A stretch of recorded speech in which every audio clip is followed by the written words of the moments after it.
Hello, world. This is Evan Yearwood. Welcome to the E.Y.E. Evan Yearwood Experience podcast. Hope you're doing very well out there. Wow, what a time we are living in. Can you believe it is already halfway through March 2022? The pandemic started officially 2 years ago.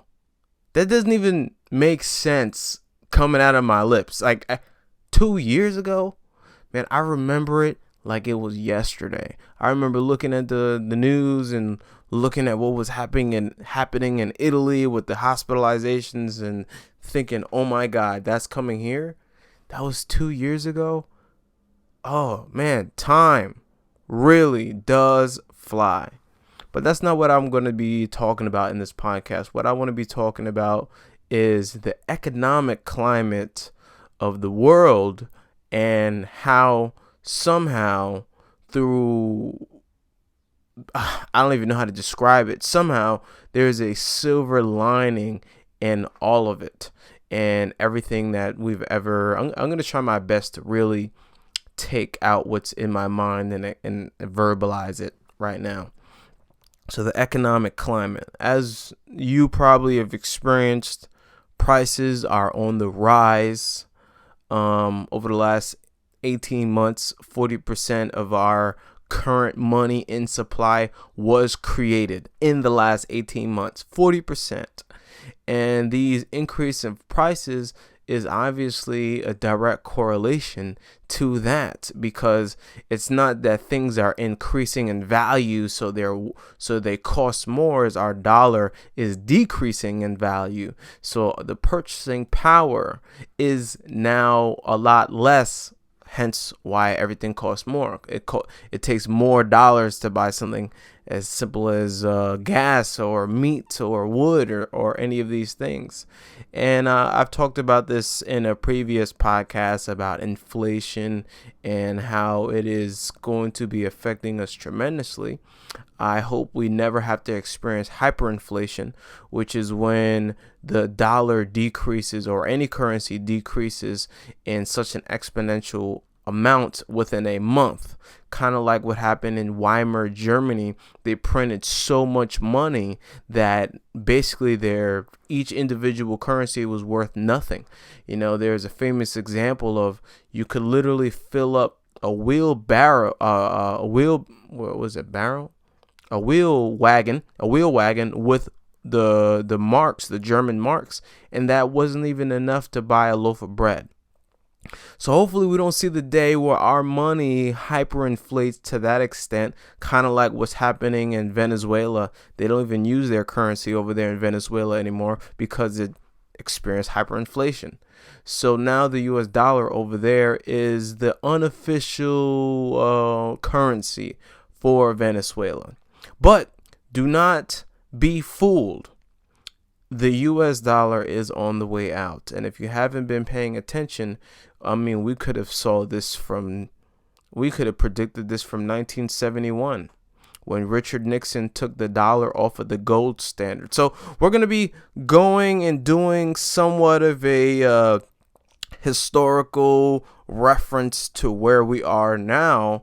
And I'm going to be talking about what the silver lining is between all of these tectonic plates that are moving, because just as tectonic plates moved in the past over eons and created new land masses, our world is going to be reshaped in a way that we would have never imagined before, because many things are changing. And just like any period of change, there is tremendous disaster, but there's also tremendous opportunity if you are educated and you take advantage of it. So on this podcast, I'm going to do my best to explain what I know about economics and the gold standard and what currencies are, fiat currency, and Bitcoin. This is all roads are leading to Bitcoin. So I want to start off by saying we live in an unprecedented time. And I don't say this lightly. I want you to really consider the fact that there has never been a time in all human history where information is completely democratized. What the hell does that mean, Evan? Here's what it means. It means that rectangle box in your pocket that you're listening to this podcast on, you can learn anything. You can research anything. Now, I want you to think about how complicated it would have been to learn about economics and look up what the yellow fever is, a vaccine I just had to take today for my trip to Kenya, or to be able to research how do I fix the flat on my car, or how long is the Great Wall of China, or what is the currency value of the Turkish currency. Think about how difficult it would have been to find out this information 30 years ago. And the reason why this is so powerful is because information allows you to get distinctions and ideas. And I want you to think of these distinctions and ideas as dots that you plot on a wall, on a dry erase board, right? Every time you understand something, you plot a dot. Every time you learn something new, you plot a dot, right? Let's say you're learning how to work on cars. You learn how the engine works. That's a dot. You learn how the axle works. That's a dot. You learn about tire pressure. You learn about the coolant system. You learned about the radiator, the steering, the safety. These are all dots. And you plot them on the wall, and then after a while an image emerges where you're able to circle all of these dots.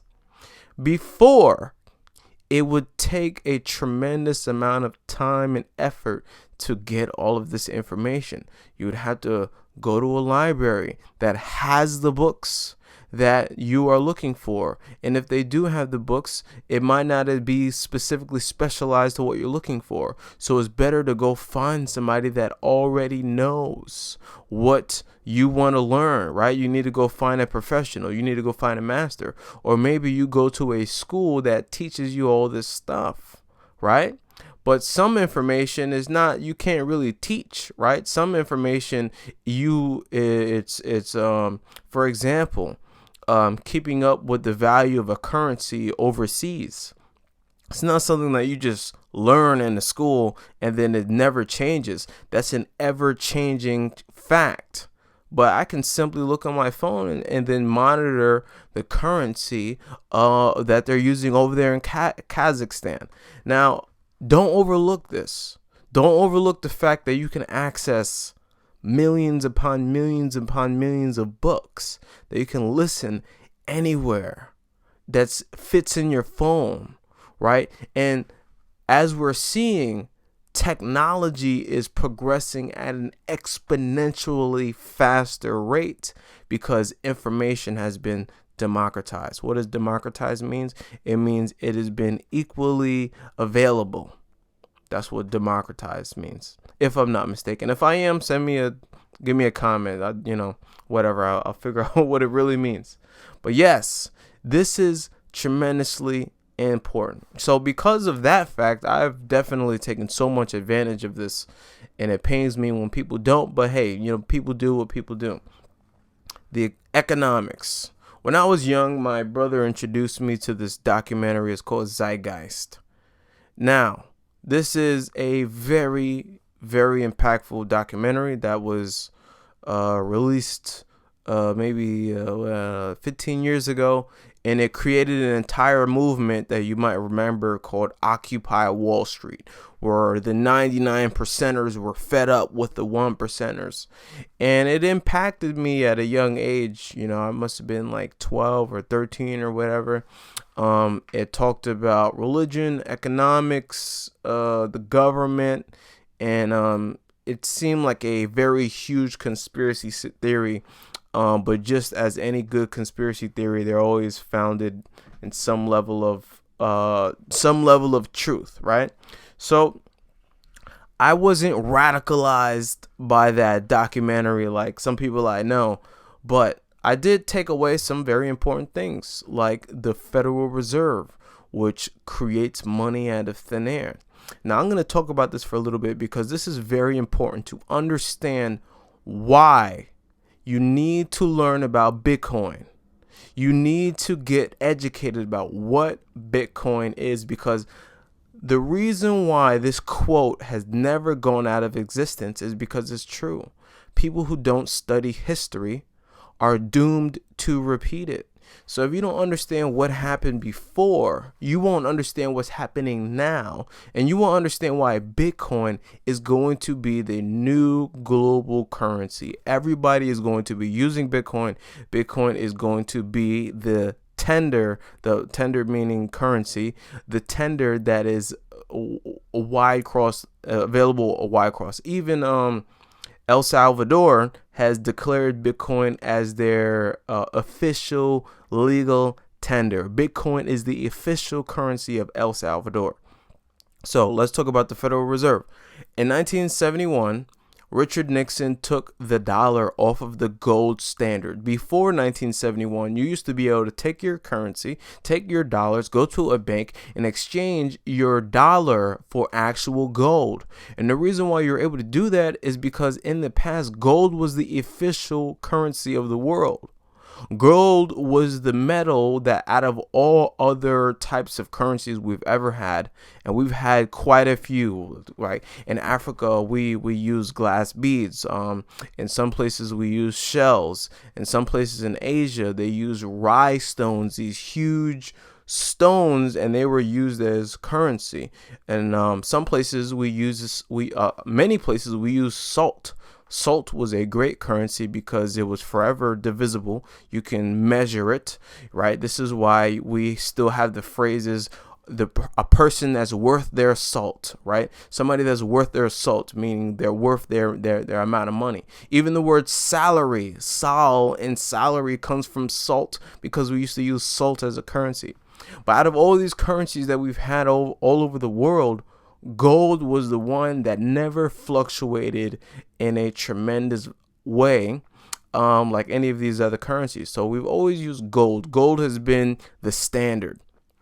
So you used to be able to take your dollars and trade it for gold. And the reason why we did that is because when gold was used as coins, people didn't want to hold on to their coins, so they take them to a bank, and the bank would write them a note, like an IOU note, and you'd be able to come back and then collect your coins whenever you wanted.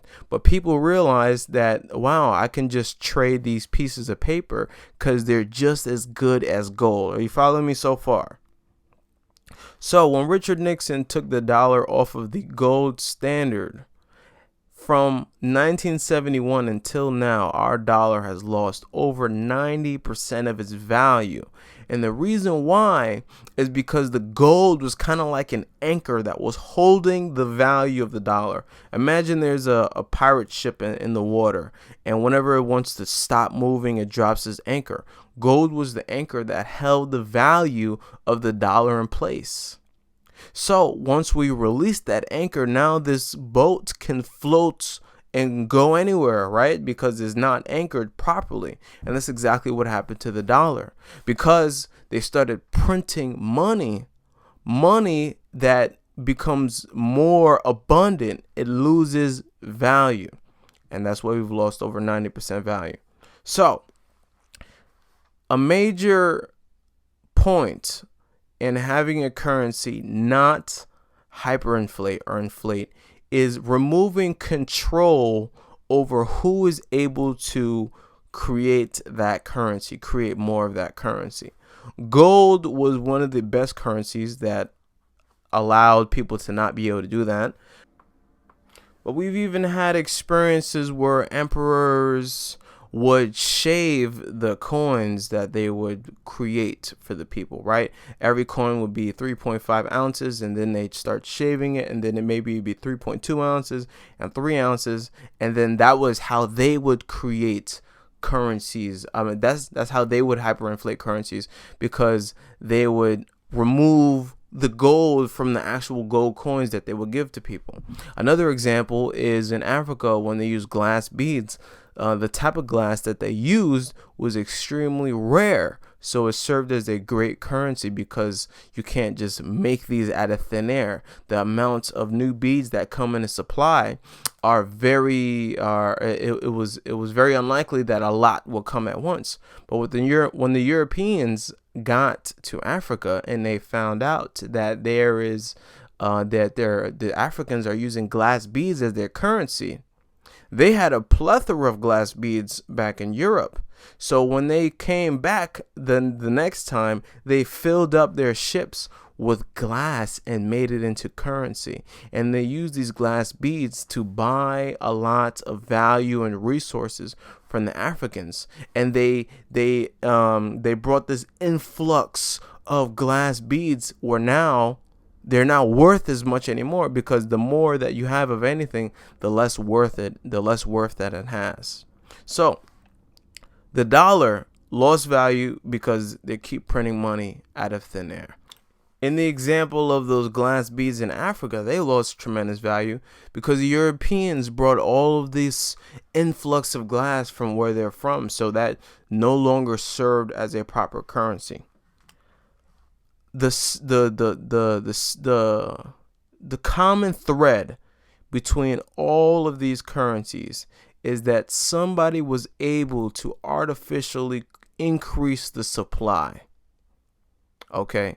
And because of that, the worth of each individual currency lost its value. I'm going to keep repeating this because this is the most important thing that you need to understand. Now, let's get to Bitcoin, okay? Bitcoin is extremely special.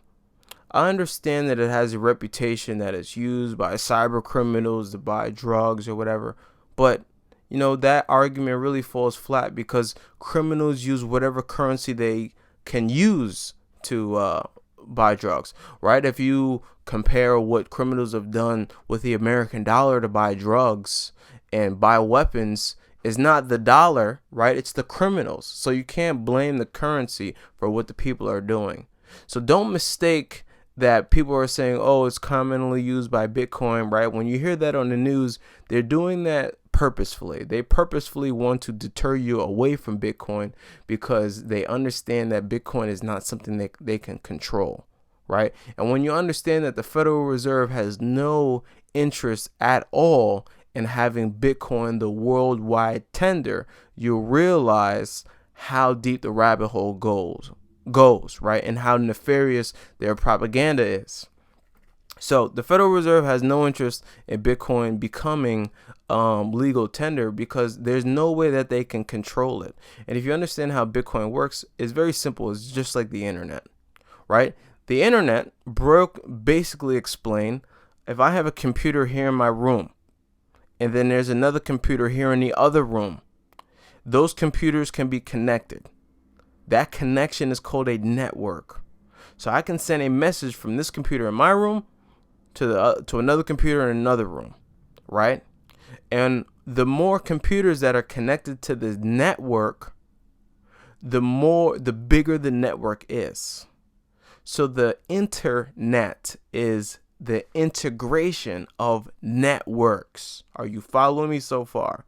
So the internet literally is just billions of computers and devices that are all connected to each other, right? And we're able to all send information. So Bitcoin operates in a similar fashion to the internet. There are millions and millions of people that are holding on to Bitcoin, and whenever you create a transaction, right, you buy a Bitcoin, you sell a Bitcoin, you send a Bitcoin to somebody else, that transaction is recorded by all of these computers around the world, millions. So everything is being tracked, right? It doesn't mean that your name and who you are and where you are is just every single individual Bitcoin is encoded, and everybody can look at this receipt, this global worldwide receipts and see every transaction that's ever happened from the beginning of the inception of Bitcoin. Now let's get to the most important factor about Bitcoin. Bitcoin was created by a Japanese man called Satoshi Nakamoto. I think that's his name. But his name is actually not even relevant because to this day, nobody knows where this man is. This man created this code for Bitcoin, and he sent it to a mailing list of people that were very passionate about cryptography. And it turned out that Bitcoin was an incredible idea, and people started playing with it and started using these Bitcoins to transact between each other. And it obviously has ballooned into what we know today. But the thing about it is that Bitcoin is not controlled by anybody, not even the man that created it. And because it's not controlled by anybody, what I'm about to say next is very important because nobody can alter this. There is only a set amount of total Bitcoins that can be in circulation. And it's, if I'm not mistaken, 26 million. And right now we are not at the cap of Bitcoins, right? There is an incentive for people to mine Bitcoins, and the way that you mine Bitcoins is that you basically you allow your computer to run a ledger of all of the transactions that's ever happened. And in doing that, you are awarded a very small percentage of a Bitcoin, right? And until we reach 26 million, I think we're at what, I don't even know what percentage we're at, but we're almost at the cap. But because we can only have 26 million Bitcoins, this creates an incredible currency that is very, in economics, they call it a hard currency, a sound currency. And this is very important because if you look at when economies and cultures have thrived, it was always on a sound currency. It was always on a hard currency. Whenever a government or a dictator or a king brought in a fiat currency or government money that wasn't backed by anything real, right, where the currency hyperinflated, you saw that people, man, okay, I must admit, I think I bit off way more than I can chew on this podcast, because a lot of what I'm teaching you right now and telling you right now, I've learned from this book called The Bitcoin Standard. So if you're having a little bit of a hard time following me, I recommend that you pick up that book because it is doubly good. It is absolutely, I don't even want to overhype it. Listen, you're going to get the down low about everything that I'm trying to say in more depth than how I'm explaining it. Because it's actually, I've had to pause and stop several times just to kind of get my rewording right. But anyway, I'm going to keep pushing along and trying the best that I can to explain this. So, cultures and societies thrive on sound currency, right? People have a lot of arguments about capitalism, and they say that it creates bubbles and depressions and recessions. But if you look back in history, the worst recessions and the worst depressions were all caused by unsound currencies. For example, Germany, that experienced that hyperinflation, in Weimar, right, with the marks, right? You could fill up a wheel wagon with these marks, and it wasn't even enough to buy a loaf of bread. They experienced extreme poverty because of this unsound currency. Their government continue to create this more currency, and what that led is that normal, average, everyday people were open to listening to somebody as radical as Hitler. Right? They were open to this because their society was so destroyed. Like they had nothing. They were so poor that they were open to hearing what this radical man had to say. right? And there's many other examples, especially when it comes to a culture taking advantage of another culture because they have a more sound currency. Like when the Europeans went to Africa, right? They had a more sound currency. They didn't even use glass beads, right? They took advantage of the fact that the Africans had an unsound currency, right? We see this today where we go to other countries, the World Bank, and the World Bank establishes centralized banking systems in all these other countries that are all linked to the US dollar because the US dollar is the most sound currency in the world, if I'm not mistaken. So, Bitcoin is the most sound currency right now in existence, even more sound than gold. So what this means is not some type of get rich opportunity super quickly within a month by buying Bitcoin at 28,000 and then selling it at 50,000. Is understanding this is what the world will be trading in. And in this podcast, I've tried my best to try and give you this half putting together. Listen, I'm building the plane as I fly it, okay? Maybe not everything in this podcast made total sense, but I wanted to give you some context and some history to help you understand why Bitcoin is such a impact player and will be the player that everybody's going to be dabbling in. So you need to have Bitcoin, number one. Let me give you an action plan. Number one, you need to have Bitcoin. But in order to do that, you need to understand, right, how to have a wallet, right? So you should go on YouTube and look up, how do I get a crypto wallet? How do I hold a crypto wallet? This is your digital wallet. This is your digital wallet where you'll hold your Bitcoins in.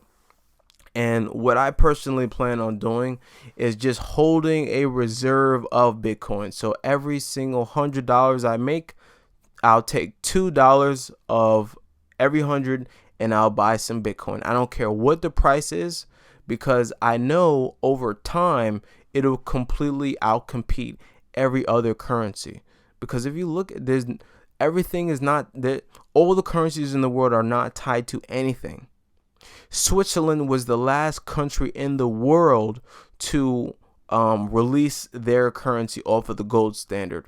And the only reason why they did that is because they joined they joined with the World Bank, which is tied with America. And one of their contingencies was they had to not contingencies. One of the things that they were required to do was remove their currency off of the gold standard, right? And if you go and look, you'll see what happened to their currency, right? It also experienced inflation. So there's no currency tied to anything that's actually valuable. It's just pieces of paper. The only thing that's keeping this system going is faith in oxygen, in Jesus, right? It's a house of cards, right? That's been carefully stacked to look like it's not a house of cards, but it is. But thankfully, through technology in the advanced world that we live in, we have something like Bitcoin that's not controlled by anybody, that has a cap on the amount of Bitcoins. It is completely divisible, right? One of the things about a currency, it has to be divisible, which is why salt for the longest time was one of the best currencies, right? Gold is divisible. So yeah, do your research, right? Listen, I'm not claiming to be an expert. At the end of the day, you cannot know everything about any subject. You can just do your best to share what you know. And the reason why I'm talking about this is because I think it will be tremendously impactful to our life. We need to know this. We need to be on top of this. We can't stick our head in the sand. And if you do that, when you wake up, when you finally pick your head up, you might be underwater. Right? I ain't trying to be underwater. I'm trying to be on top of the water with a yacht.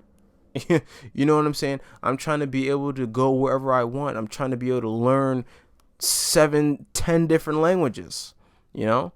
And currency is, I really like this thought I had. Currency or money is like blood in a body. The blood carries oxygen to all of the parts of the body, right? You can't have a heart without blood. You can't have a brain without blood. You can't have muscles. You can't have and your intestines, your liver. Blood is the source of life for your body. If you lose too much blood, you're dead.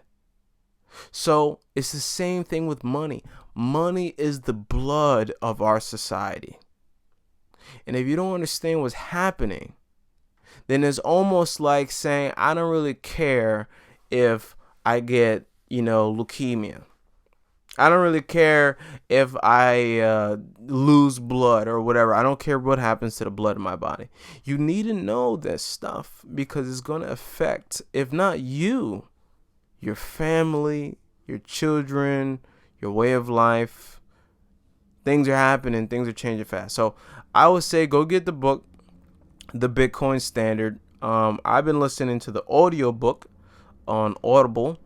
I'll put a link in the description if you want to go download that. Definitely go ahead and do that. But yeah, with that being said, stay educated, stay ahead of the curve. Don't be like one of the people that is just blindly throwing money at random coins. It's not how this works. Okay? You don't invest blindly. The best investment is an investment in education first. If you've ever read Rich Dad Poor Dad, if you've ever read his next book, Cash Flow Quadrant, he says the three most important things that you need whenever you're making an investment is the 3 E's. The first one is education.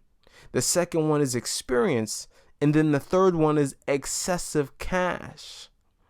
If you can have these 3 things or a combination, or maybe you get one of the 3 from somebody else, right? Maybe you have the education, but you don't have the experience. You get the experience from somebody else, and you get the excessive cash from somebody else, right? OPM, other people's money. You need those 3 E's whenever you're investing. But far too many amateurs feel that get so caught up in these illustrious returns of investment. Oh man, if I had invested in Dogecoin when it was 0.001, put $100, I'd be a millionaire. Stop doing that. Stop getting so caught up with these the opportunity to make fast money, because fast money goes away fast. Learn, invest your money in education, and then you'll realize what to do. And you'll also realize how many idiots are out there. You know who to avoid, right? It's like getting sight, the ability to see, because now you've taken the time to learn. So I hope you've enjoyed this. Let me know. This felt like a kind of a hard podcast to talk about because economics is extremely, I wouldn't say extremely complicated. It could be a lot. And even the best economists don't always agree on certain things, and mainly because they're always looking at different data from different sources in different ways. So I tried my best to explain this. I truly think it will be beneficial. Leave me a comment. Make sure you subscribe. If you want to support the channel, you can donate currently using Cash App. That's $Evan Yearwood. And that's it, folks. Until next time, I'll see you. Peace.